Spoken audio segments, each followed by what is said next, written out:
নমস্কার বন্ধুরা, আজকে নিয়ে এসেছি মৌরি লাউ। তো নিরামিষ দিনে এইভাবে একবার মৌরি লাউ বাড়িতে রান্না করে খেয়ে দেখুন, দুর্দান্ত লাগে খেতে। শুধু ভাত না, রুটির সঙ্গেও ভীষণ ভালো লাগে। তো চলুন তাহলে দেখে নেওয়া যাক কী করে বানিয়েছি।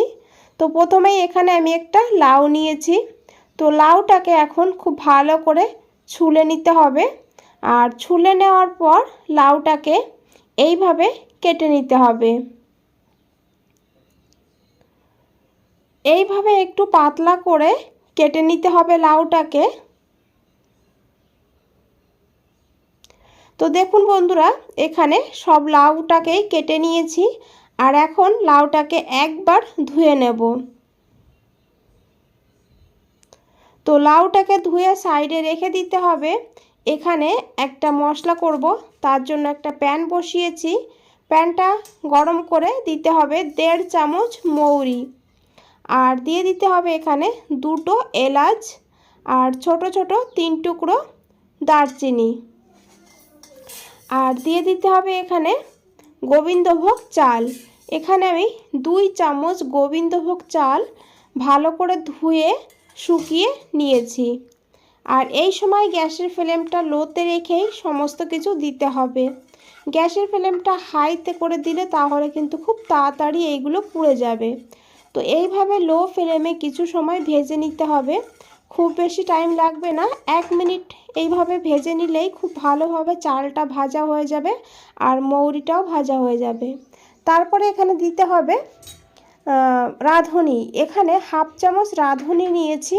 তো গ্যাসের ফ্লেমটা অফ করার পর রাঁধুনিটা দিতে হবে। আর এই যে গরমটা আছে, এই গরমে রাঁধুনিটাও হালকা ছ্যাঁকা হবে। তো দেখুন বন্ধুরা, এখন এই মশলাটাকে ঠান্ডা করে নিতে হবে। ঠান্ডা করে নেওয়ার পর এদিকে একটা মিক্সার গ্রাইন্ডারে দিয়ে দিতে হবে এই মশলাটাকে। আর এখন জল না দিয়ে এটাকে গুঁড়ো করে নিতে হবে। তো এখানে দেখুন, এখানে কিন্তু একদমই জলের ব্যবহার করা যাবে না, এটাকে এমনিতে এইভাবেই গুঁড়ো করতে হবে।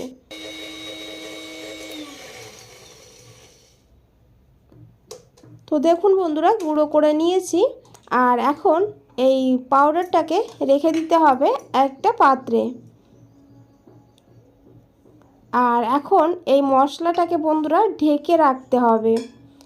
এমনিতে যদি রাখা হয় তাহলে কি হবে, এর যে একটা সুন্দর গন্ধ আছে সেই গন্ধটা বেরিয়ে যাবে। তো এইভাবে ঢেকে রেখে দিতে হবে সাইডে।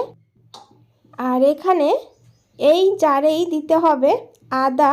এখানে আমি ছোট ছোট 4 টুকরো আদা নিয়েছি। আর তারপরে দিয়েছি কাঁচা লঙ্কা। এখানে কাঁচা লঙ্কার পরিমাণটা বাড়িয়ে কমিয়ে নিতে পারেন। এখানে আমি 2টো নিয়েছি। অল্প পরিমাণ জল দিয়ে একদম স্মুথভাবে একটা পেস্ট বানাতে হবে।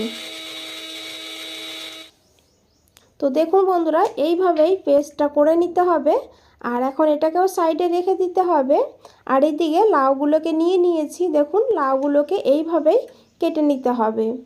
আর এখন এই লাউতে দিতে হবে অল্প করে একটু লবণ, আর দিতে হবে অল্প করে একটু হলুদের গুঁড়ো,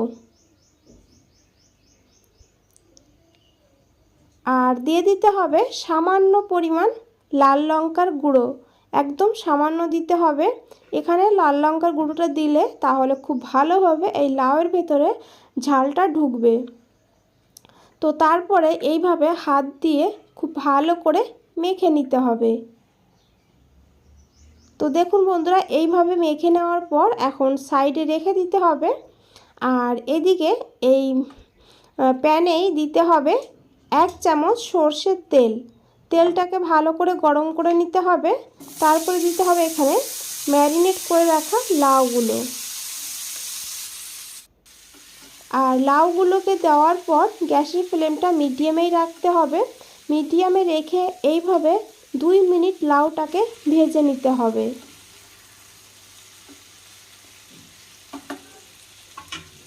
তো দেখুন বন্ধুরা, এখানে 2 মিনিট ভেজে নেওয়ার পর তারপর এটাকে ঢাকা দিতে হবে। আরও 1 মিনিট ঢাকা দিয়ে রাখতে হবে। প্রথম দিকেই যদি লাউটাকে আমরা ঢেকে দিতাম তাহলে লাউয়ের থেকে জল ছেড়ে দিত। তো এইভাবে প্রথম দিকে একটু ভেজে নিতে হবে, তারপরে 1 মিনিট মতন ঢাকা দিয়ে লাউটাকে ভেজে নামিয়ে নিতে হবে। আর এই দিকে আরেকটা কড়াই বসিয়ে দিয়েছি। কড়াইতে দিয়েছি 2 চামচ সর্ষের তেল। এখানে আমি সর্ষের তেলে রান্নাটা করছি, আপনারা কিন্তু সাদা তেলও রান্না করতে পারবেন, কিন্তু সর্ষের তেলে রান্না করলে খেতে বেশি টেস্টি হবে। তো দিয়ে দিয়েছি 4-5টা এখানে বড়ি। তো বড়িটাকে লাল করে ভেজে নিতে হবে। তো দেখুন বন্ধুরা, এইভাবে বড়িটাকে লাল করে ভেজে তুলে নিতে হবে। আর এই তেলেই দিতে হবে একটা শুকনো লঙ্কা, আর 1/2 চামচ দিতে হবে এখানে মৌরি, আর 1/2 চামচ দিতে হবে এখানে রাঁধুনি। আর এখন এই মশলাটাকে একটু ভেজে নিতে হবে। আর ভেজে নেওয়ার পর এখানে দিতে হবে অল্প করে একটু হিং। আর গ্যাসের ফ্লেমটা লোতে রেখেই হিংটা দেবেন, না হলে পুড়ে যেতে পারে। আর তারপরে দিয়ে দিতে হবে এখানে আদা আর কাঁচা লঙ্কার পেস্ট দিয়ে খুব ভালো করে এখন মশলাটাকে একটু কষিয়ে নিতে হবে, যেন আদার কাঁচা গন্ধ না থাকে। এইভাবে আদা আর কাঁচা লঙ্কাটাকে একটু কষিয়ে নেওয়ার পর দিয়ে দিতে হবে পরিমাণ মতন লবণ। লবণটা দিয়ে খুব ভালো করে মিশাতে হবে।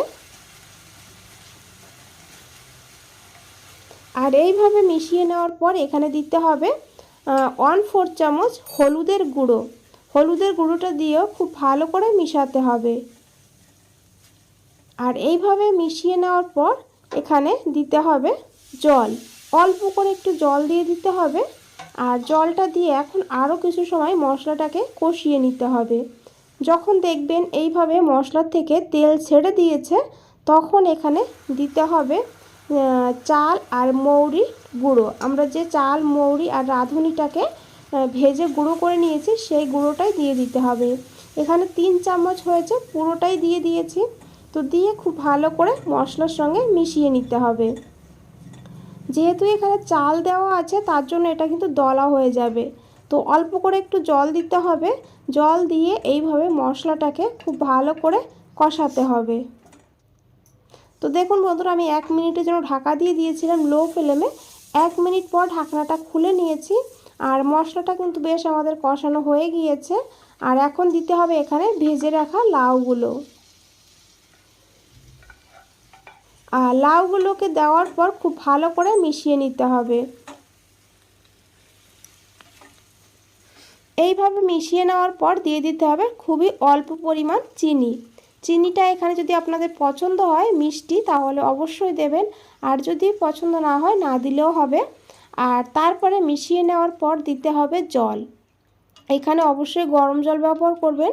আর জলটা আপনারা কিন্তু আপনাদের প্রয়োজন মতন দিতে পারেন। তবে লাউয়ের তরকারিতে বেশি ঝোল হলে খেতে ভালো লাগবে না, তো অল্প করেই ঝোল রাখতে হবে।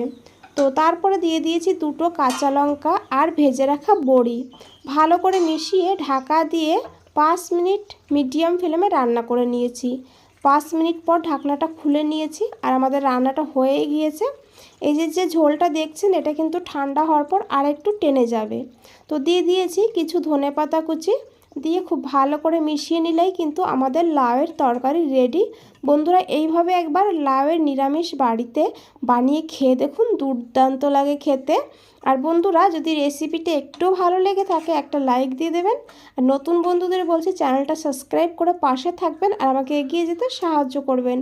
তো বন্ধুরা, আজ তাহলে এই পর্যন্তই। ফিরে আসছি নতুন কোনো রেসিপি নিয়ে। ভালো থাকবেন, সুস্থ থাকবেন। ধন্যবাদ।